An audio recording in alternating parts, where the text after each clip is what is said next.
Hello, my name is Farley Jenkins, and today we're going to be talking about searching health sciences databases. Why do you want to use health sciences databases? Well, you need different kind of information for health sciences classes. The information in the health sciences databases is more trustworthy. You're going to find more medical information, you're going to find more peer-reviewed sources that are the most trustworthy sources of information because they have been reviewed by a panel of experts.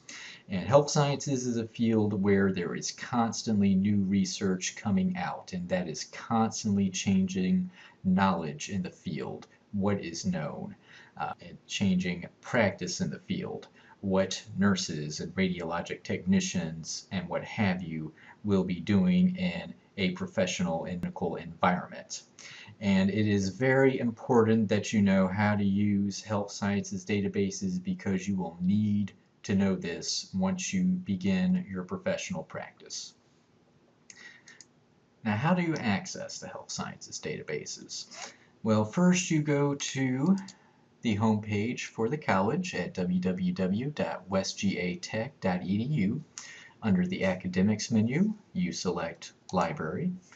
Then that'll take you to the library homepage. Once you're here, you select Galileo.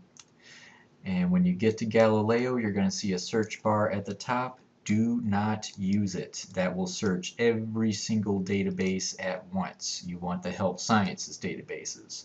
To get to those, you select Science and Technology, and then Nursing and Allied Health. And that'll show you all of the different health sciences databases that we have. All of these are good sources for your health sciences classes. There's Medline, there's ProQuest Nursing, there is Medline Plus, the Merck Manual, Salem Health, and also information for psychology and behavioral sciences for those kinds of classes. Now I'm going to show you CNOW. This is for nursing. This is something that you will need to know for your nursing classes and also for your professional practices when you start working as nurses.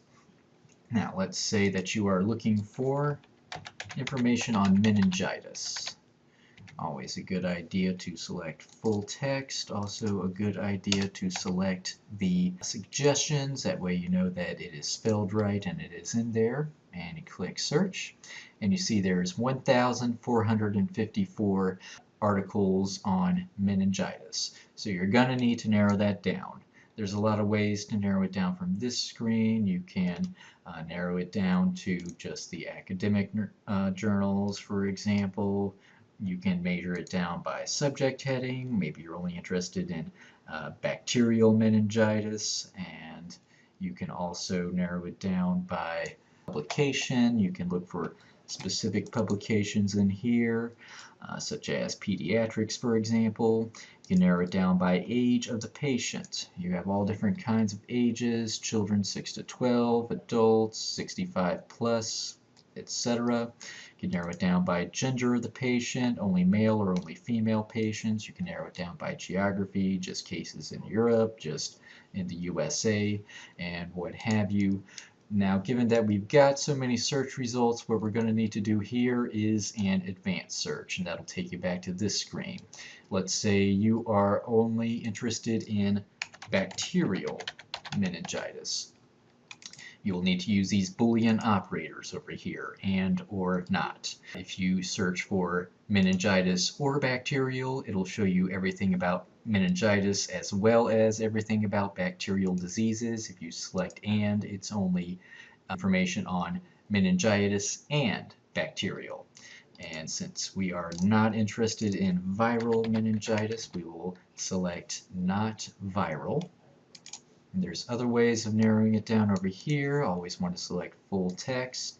Always a good idea to only search in English unless you were specifically looking for foreign language resources, what kind of journals. If you're only interested in the nursing journals, then you can select that here.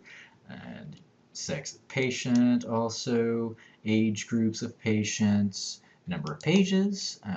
You can narrow it down. We're going to do just peer-reviewed resources in the last 5 years. Anything older than that is out of date. And we'll just go ahead and select search. And that'll take it down to 141 results. So that is much easier to work with. And if you need any more help, just ask a librarian.